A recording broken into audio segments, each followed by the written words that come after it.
Shalom, jumpa lagi bersama dengan kami Land of Studio Inspirasi. Hari ini tema kita adalah tentang Natal.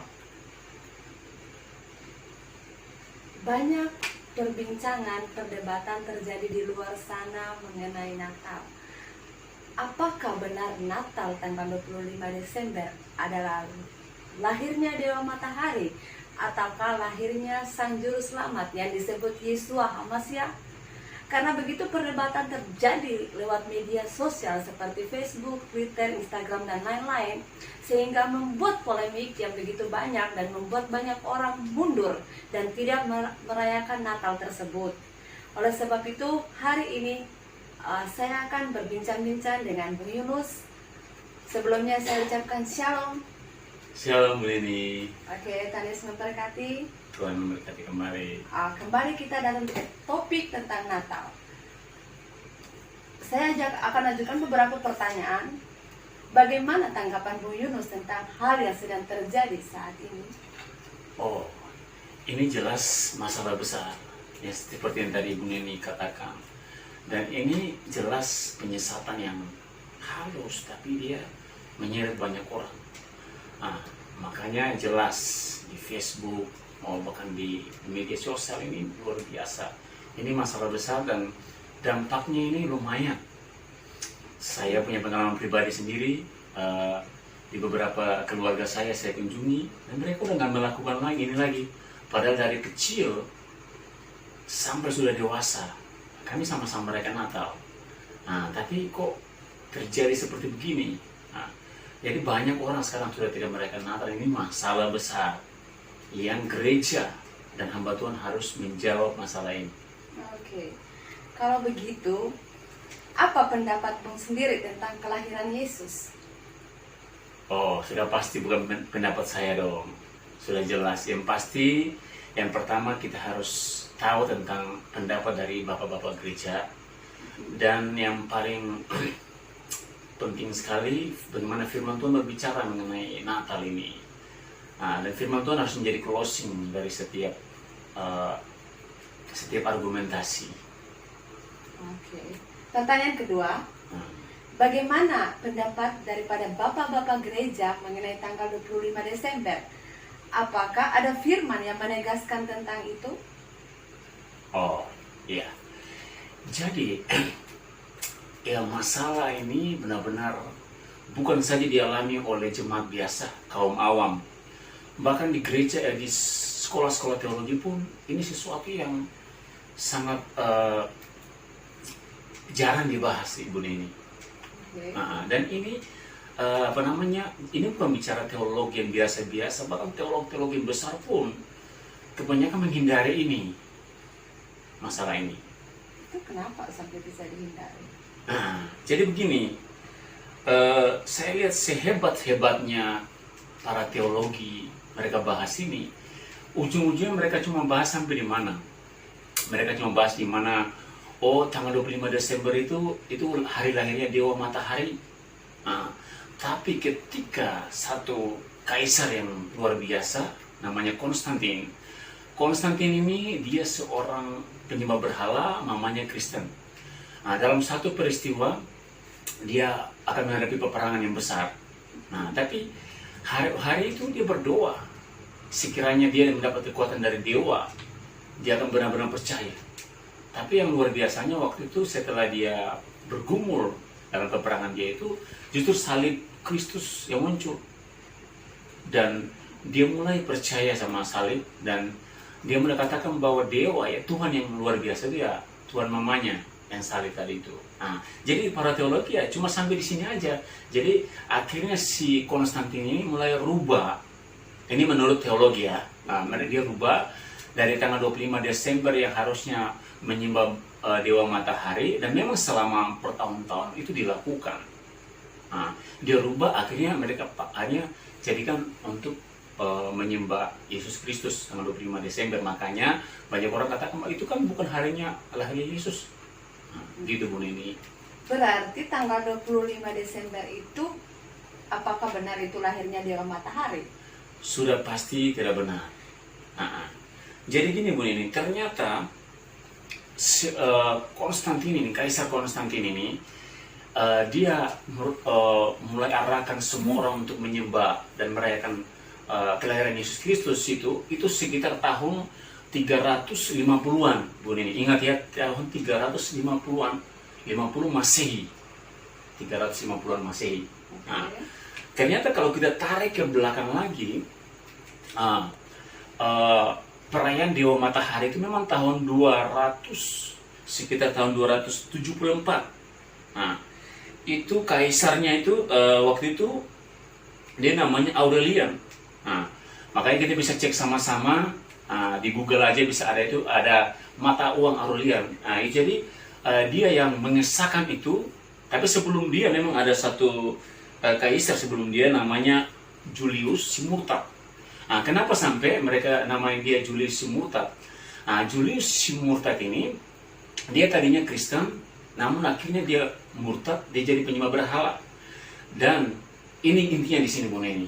Bagaimana kita pelajari ternyata bahwa tahun 100, sekitar tahun 120-an, 26. Nah, ternyata itu kita punya bapak-bapak gereja dulu sudah deklarasi itu tentang Natal. Nah, jadi tadi kita sudah mengerti ya. Konstantin dia berbicara mengenai itu tahun 350-an. Nah, yang Dewa Matahari tadi yang si Julius dan sama Kaisar Aurelian tadi itu mereka sudah lakukan itu tahun 270-an. Nah, jadi ternyata tahun 120-an Masehi, nah, itu kita punya bapak-bapak gereja sudah merayakan Natal. Nah, kita bisa lihat bukti-bukti sejarah.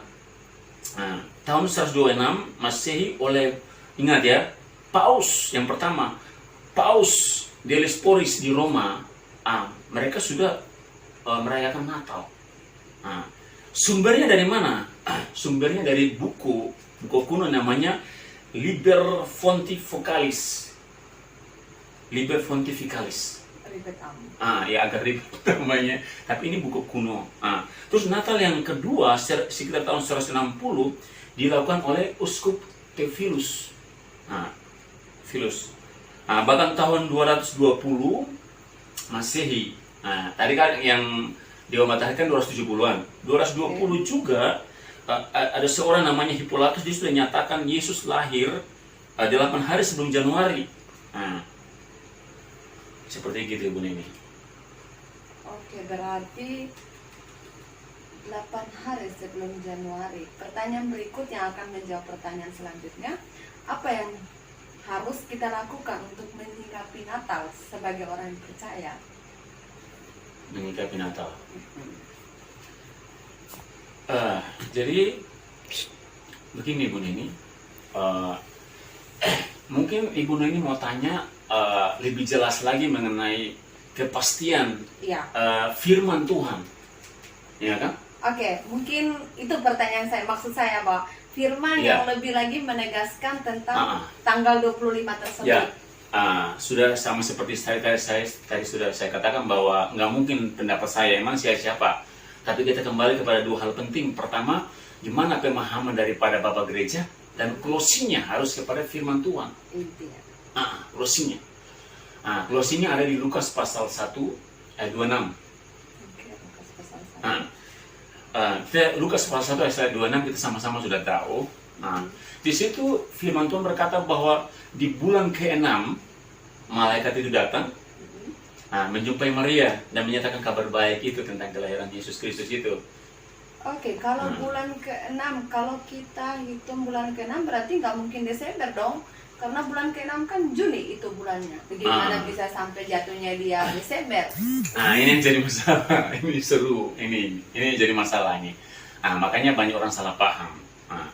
Tapi kalau kita berbicara mengenai tahun baru Yahudi, kalau kita kan Januari kan bulan pertama, ya kan? Kalau Yahudi, yang terkenalnya itu tahun baru Rosh Hashanah. Itu bulan September.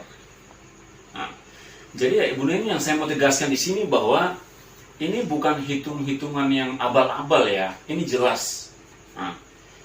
tadi kan sudah jelas bukti di Bapak Gereja sudah deklarasi tahun 126 sampai seterusnya tadi itu. Artinya Natal sudah dilakukan, tapi terjadi dibengkokkan sama Kaisar Julius tadi itu, si murtad itu.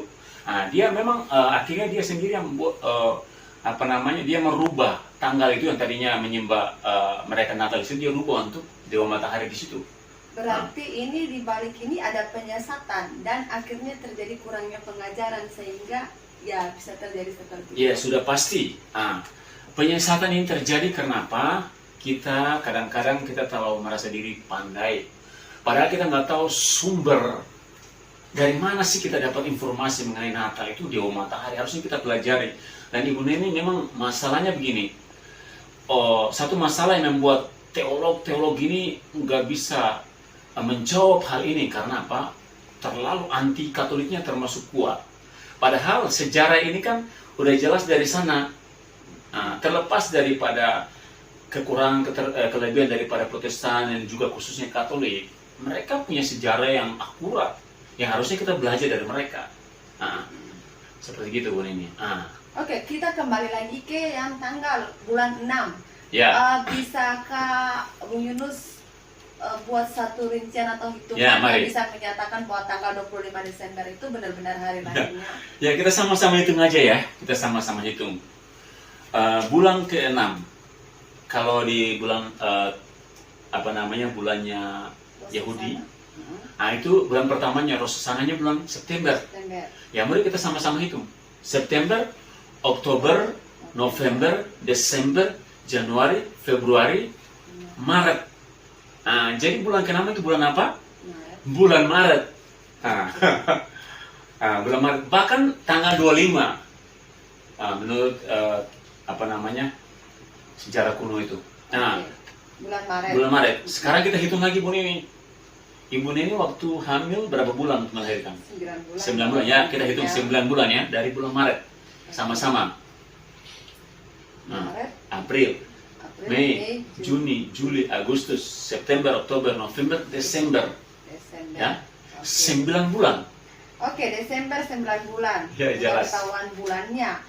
Tapi bagaimana dengan tanggalnya? Tanggal. Apakah ada yang sah gitu dengan tanggal 25? Jadi begini Bu Nini, sebenarnya tadi awal-awal kita sharing ini kan sudah terjawab mengenai sahnya tanggalnya itu.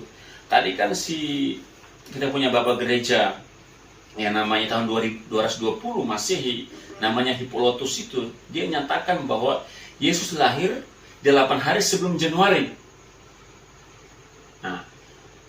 Nanti kita hitung mundur. Ya, jadi begini Bu Neni, tentunya kita kembali kepada kebenarannya ada di Bapak Gereja sama closing-nya Alkitab tadi, Lukas pasal 1 ayat 26 ya. Jadi kita hitung aja dari Januari. Berarti 25, 26, 27, 28, 29, 30, 31. Jadi pas ya. Sama-sama itu ulang ya. 25, 26, 27, 28, 29, 30. 31. Tanggal 1. 8 hari ya. 8 hari ini jelas. Kenapa?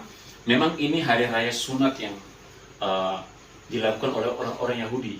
Yesus sunat hari ke-8 dan sudah jelas. Jadi hari ke-8 tanggal 1 itu dimundurin 8 hari dari tanggal 1 itu. Dimundurkan ke Desember. Dari tanggal 25 Desember. Jadi Ibu Neni yang perlu ditegaskan di sini bahwa ini bukan hitung-hitungan yang sembarangan seperti togel atau apa. Ini jelas. Jelasnya di mana? Yang pertama Bapak Gereja sudah deklarasi ratusan tahun. Ya Bu Neni ya, 126 Masehi, kemudian dirubah sama si Aurelius sama Julius tadi tahun 274. Nanti si Kaisar Konstantin dia mulai kembalikan lagi di tahun 350-an. Pokoknya 300-an. Jadi jelas ya, perincian jelas secara tahun-tahun menurut sejarah Bapak Gereja sama closing firman Tuhan sama ya Bu Neni ya. Oke. Jadi sampai di sini mungkin kita sudah paham. Ini Puji Tuhan. pertanyaan yang terakhir. Apa tips sendiri dari Bung Yunus buat kita semua, buat saya juga, buat setiap kita yang menonton juga. Puji Tuhan. Yang pertama begini, kita benar-benar harus banyak belajar, dan kita benar-benar harus pelajari sejarah dengan benar. Kalau memang kita mau jadi orang yang berapologetik, berargumentasi, ya, supaya apa? Supaya argumentasi kita itu sesuai dengan kebenaran yang sesungguhnya. Soalnya gini, boleh cek di mana-mana, ada nggak salah satu dokumen asli yang berbicara mengenai tanggal 25 itu lahirnya Dewa Matahari. Sampai sekarang nggak ada dokumennya, nggak ada. Tapi kalau ini kan jelas tadi, buku tadi kan udah jelas. Nah, oleh sebab itu saran tips saya begini, boleh kita mau jadi orang yang suka berargumen, masuk dalam itu penting juga karena kita bisa dapat kebenaran. Tapi jangan lupa pelajari firman nomor 1 dan sejarah dari gereja supaya kita nggak salah di situ. Nah, terus yang kedua, kalau bagi kita yang mungkin pikir, aku percaya, aku lebih fokus kepada ini ya, saya setuju. Kita lebih fokus kepada kita memaknai Natal ini gimana. Nah, memang ada di Facebook juga rame, ada yang menyatakan bahwa ada ini bukan pesta pora, ya jelas. Kita yang kedua tadi saya mau ketegaskan gini, jangan kita jadikan momen Natal ini sebagai momen akhirnya kita mabuk-mabukan pesta pora yang kita buat. Kita bersukacita, tapi sukacita di sini berbeda. Sukacita karena Dia lahir untuk kami, ya kan? Dia lahir untuk kami, dan itu berkat yang luar biasa dan kita bersukacita untuk itu. Tapi sudah tentunya kita harus jaga perasaan Tuhan dalam merayakan Natal itu, Ibu Nini. Kenapa? Ya, kita cara menjaga perasaan yang kita harus menjadi serupa dengan Dia dalam gambaran Dia, ya kan? Itu intinya, Bu Nini. Ini tips saya. Nah, kurang lebih seperti itu ya. Ya. Jadi kalau bisa hindari juga perdebatan ya. Ya. Kalau mau berdebat boleh, tapi harus pelajari secara benar. Harus kuat. Dokumennya harus jelas, Bu Nini. Oke. Berarti itu saja ya pesannya, bahwa sebenarnya Natal itu benar-benar lahirnya Juru Selamat. Ya. Jadi yang disebut Yesua HaMasiah. Tapi karena terjadinya penyesatan, ya itu memang tugas iblis. Jadi kita nggak perlu salahin dia juga. Kita nggak bisa salahin dia karena itu memang sudah tugasnya dia untuk menyesatkan. Tapi celakalah orang yang mengadakan penyesatan itu. Dan ini kita harus benar-benar paham. Semoga penyesatan pasti ada. Ya. Kita berdoa supaya jangan ada orang dipakai iblis dalam penyesatan. Iblis pasti melakukan itu, Bu Nini. Iya. Jadi yang penting kita jangan jadi tim suksesnya dia ya, aja. Betul, setuju. Jadi pesan saya buat kita buat hari ini tentang Natal, bahwa inti daripada memaknai Natal tersebut adalah penyesatan boleh terjadi, tapi jangan pernah kita sia-siakan kasih karunia yang Tuhan berikan kepada kita, karena Dia yang mulia yang dari surga turun ke kandang Bethlehem, kandang yang paling hina untuk menebus kita. Oleh sebab itu, benar-benar mari kita memaknai arti daripada Natal tersebut. Sekian dari kami, Line of Judah Inspirasi. Terus ikutin channel-channel kami.